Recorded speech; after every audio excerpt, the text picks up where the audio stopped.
So I suppose I ought to tell you a little about Deven. He came into the restaurant one day back when we were still tiny, and we became friends right away.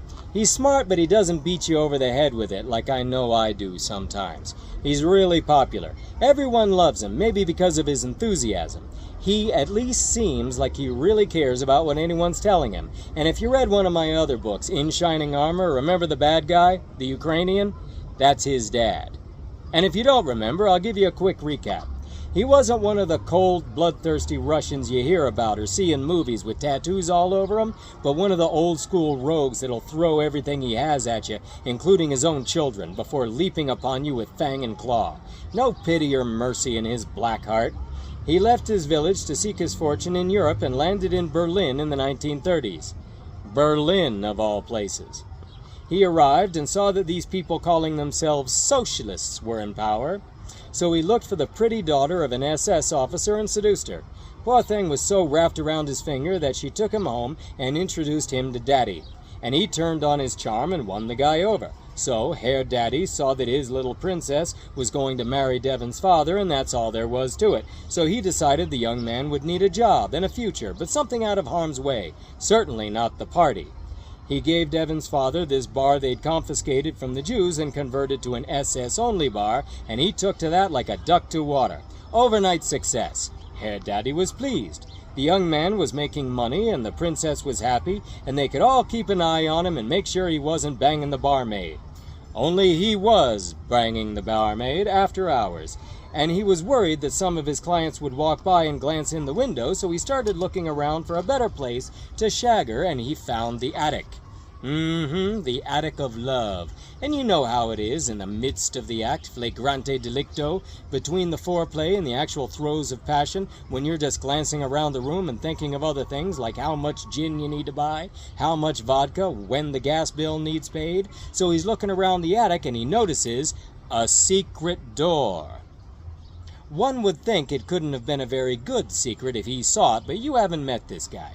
So he wraps up his business with the wench, and he sends her on her merry way, and he goes back up to the attic, and there he finds, in the secret door, skeletons. No. What then?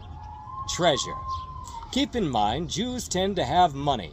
And this was a Jewish bar, and the Jews could not take all their treasure with them when they fled Germany, so they stashed it and thought they'd be back in a month or so to get it after the so-called socialist movement had blown over. Only it hadn't. So all that wealth was sitting there waiting for Deven's father to come in and find it. He took the treasure out bit by bit to not arouse suspicion, fenced it around Berlin, and amassed a fortune. Then he kicks the princess to the curb and gets the hell out of town, makes his way to the U.S., walks into a bank with his 2 suitcases full of Deutschmarks and says he wants to cash them in for dollars, and they look at him like he's an imbecile. Hello, we're going to war with that country. Their money isn't worth shit here. Yep. He stormed out of there and threw those 2 suitcases full of money right into the gutter. Now he's penniless and homeless in New York City.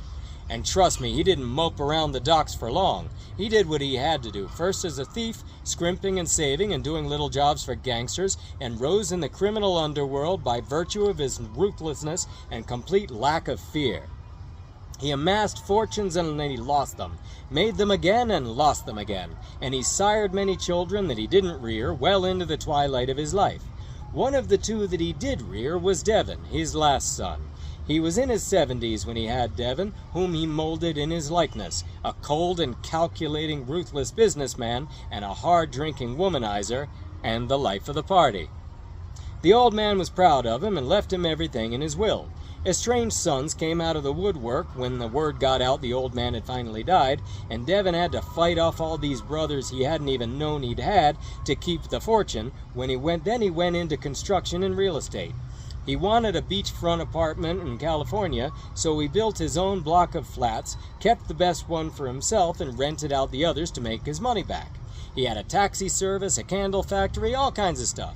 One of his best businesses was a catering service. He only served corporate events. They would tell him what they wanted, and he would find the best restaurant for that type of food, buy it from them with the deposit from the suits, put it all into his chafing dishes, and have college kids in chef coats serve it, charging an 800% markup. Whoever paid for the food didn't care what it cost because it wasn't their money anyway. He lived large until the real estate bubble burst, and since he needed to get out of Dodge for a bit, he came to Guatemala. Looks-wise, if they were going to make a movie out of this, I'd say they'd get Oscar Isaac to play him after growing 3-day stubble and putting on some thick black-framed horn-rimmed glasses and put him in the gym for a few months. And as long as we're doing this, I'd have them bring James Dean back to life to play me, but then break his nose first. I'm kind of touchy about it. I'd look just like him if it weren't for that. Well, also the botched nose job to fix it made my upper lip stick out. So, Deven and I became friends, and he gave me all kinds of great advice.